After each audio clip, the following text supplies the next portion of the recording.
Before Mustafa will again see the storks nesting on the roofs of his village, another year will pass, inshallah, if Allah be willing.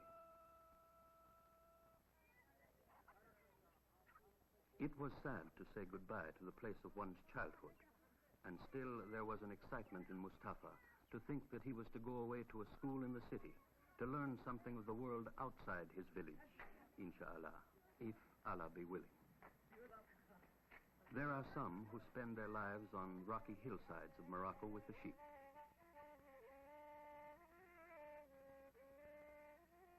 Mustafa's neighbor Ali knew the world of North Africa only as far as the marketplace in the next town where he sold his wheat.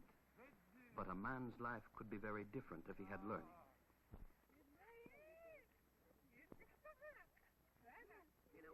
Arbila and Mustafa's aunt Zohra knew less of the world than Ali. Most people here in Morocco feel that a woman should stay at home making couscous and caring for the family, where she does not have to cover her face against the gaze of strange men.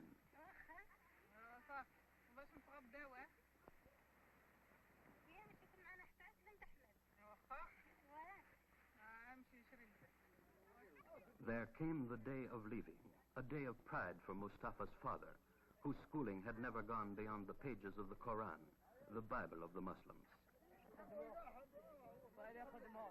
Though Mustafa perhaps no longer believed in charms, he let his sister put the hand of Fatima about his neck, because his mother would have wanted it to protect him from evil. His brother threw after him a bowl of water and oil. May the traveler stay on top as oil does on water. Muhammad said, seek learning though it be in China. For many centuries here in Morocco there has been no chance, except for the few, to seek learning beyond the pages of the Quran. But today, since we have gotten our independence, there are many young people who walk 100, 200 kilometers to beg to be admitted to an upper school. It was a long journey for Mustafa, not knowing whether the doors of a school would open for him. Along the road there was a mosque, and from it a sound out of Mustafa's childhood. It was the sound of boys chanting verses of the Quran, as boys do throughout the world of Islam. Students learn to read and write the Quran and memorize much of it.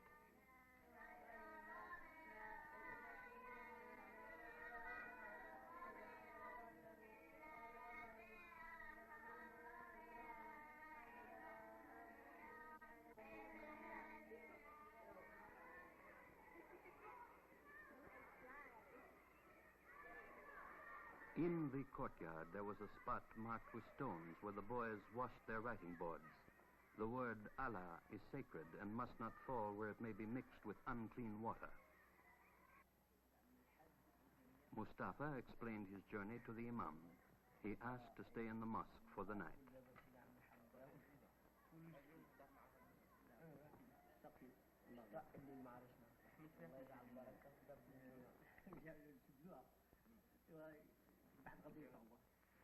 Muhammad said, purity is half of faith.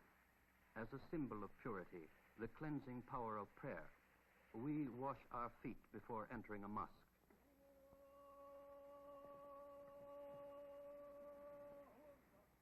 Islam, our religion, is part of our lives, closer to us than religion is to many of you in the Western world. Every faithful Muslim prays 5 times a day wherever he is, though most men try to go to a mosque to pray at least once each day. There is no God but Allah, and Muhammad is the prophet of Allah.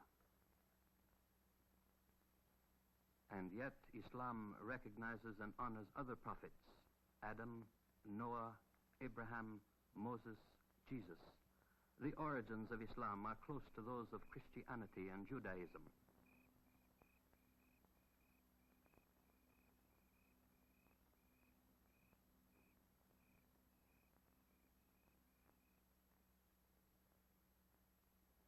Another morning came.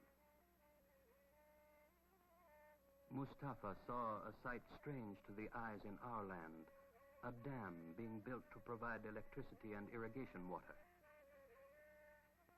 Nearer to the city, he was surprised by the belching of smoke from a large building. He came upon a picture sign to warn those who cannot read that men were working on the road ahead.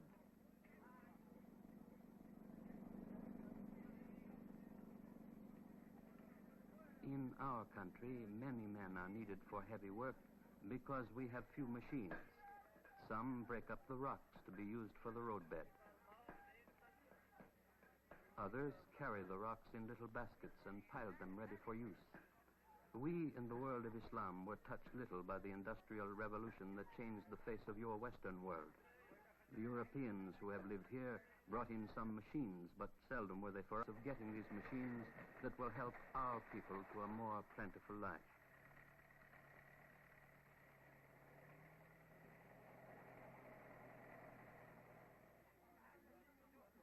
At last, Mustafa came in sight of the White City where he might find learning, inshallah.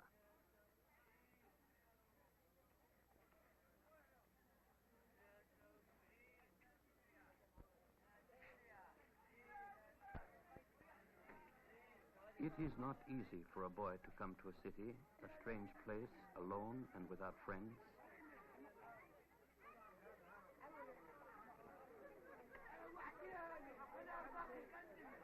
Where can one go to escape the noise, the confusion?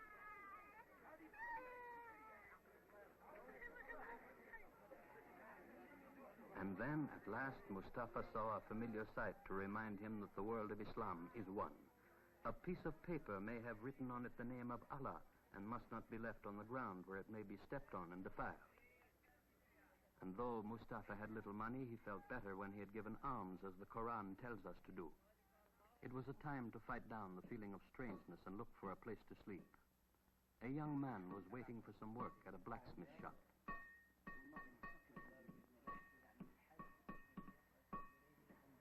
It was good fortune that caused Mustafa to speak to this young man, Ahmed Hassan, whom he would see again.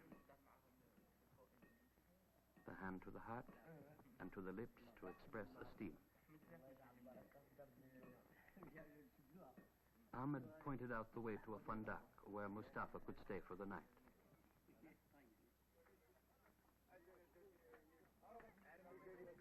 A fundak is a simple inn where travelers may cook a meal and keep their animals.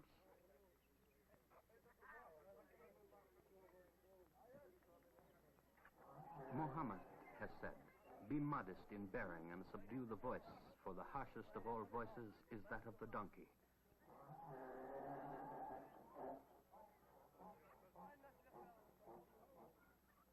Throughout the world of Islam, one Muslim will offer hospitality to another.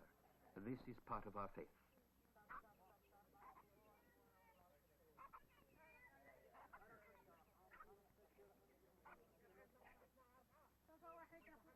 Mustafa felt at last that in this city perhaps he would not be lonely. And soon he was invited to share a less simple meal with Ahmed Hassan. Islam's rule of hospitality works not only for the poor man in the fundak, but for the man who lives in a fine house.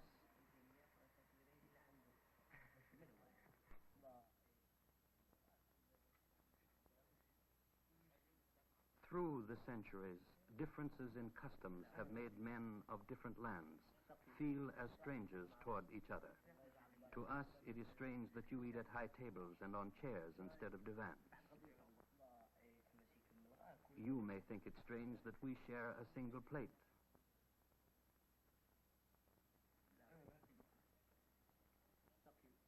People in our country use their fingers for eating much of the meal.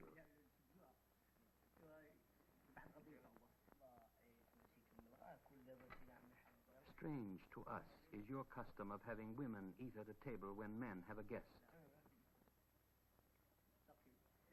Nor do we approve of the children being seen. It is a misfortune that the way people feel about the customs of other lands helps to keep the peoples of the world apart. Mustafa went from Ahmed's house to meet the future. The future lay behind those white walls. It lay with a man of wisdom pacing in the courtyard of the school, telling the 99 names of Allah on his beads.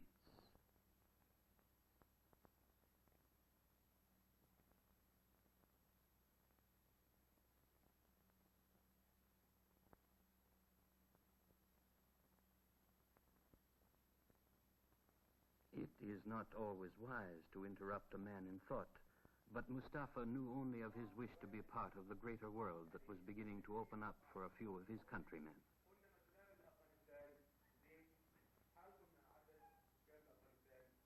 We believe that nothing happens but that which Allah wills. It was the will of Allah that the man of wisdom should listen to Mustafa's earnest words and grant his wish.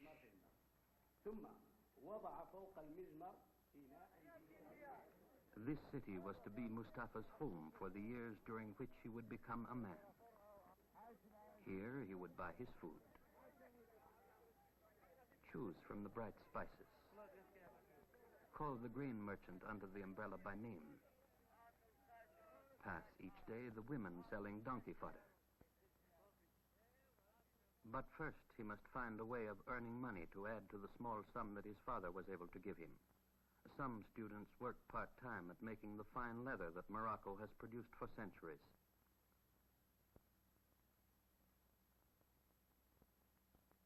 Some dyed wool. More often the job was that of errand boy. Though, like the other boys, he could earn only very little, Mustafa was fortunate to become a tailor's assistant.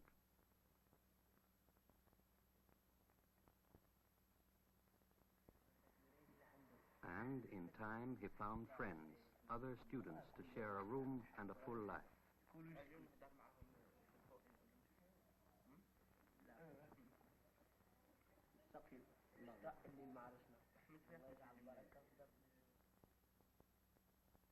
A few fine schools like this one were built during the years when the Spanish and French controlled the two sections of our country.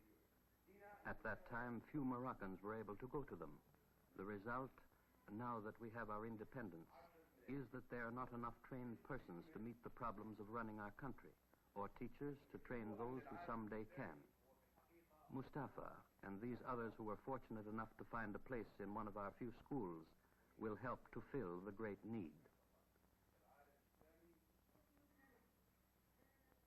They are the young people who will face the problem of poverty and disease concealed behind these walls so beautiful from the outside. They will have the problem of bringing knowledge to the farmer so he can produce enough food for all of us. They will face the fight against superstitions that allow people to believe that evil spirits called jinns are responsible for high prices, that make people put blinds before their windows to guard against the evil eye, that cause people still to believe that there are evil spirits to be frightened away with noise and the smell of gunpowder. These young people will have the problem of helping our women to the advantages now largely reserved for men. Once again, we are a free people ruled by our own king. It is a time to stir men's hearts.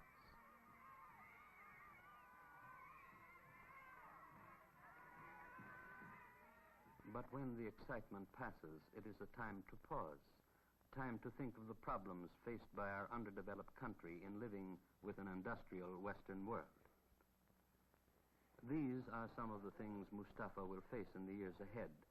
Now there is the excitement of learning. There are more of the words of Muhammad to be absorbed from the Quran. There is the life of the school.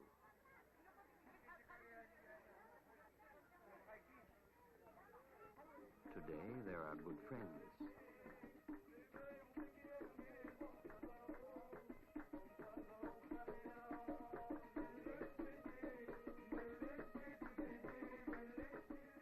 And after today, there will be tomorrow.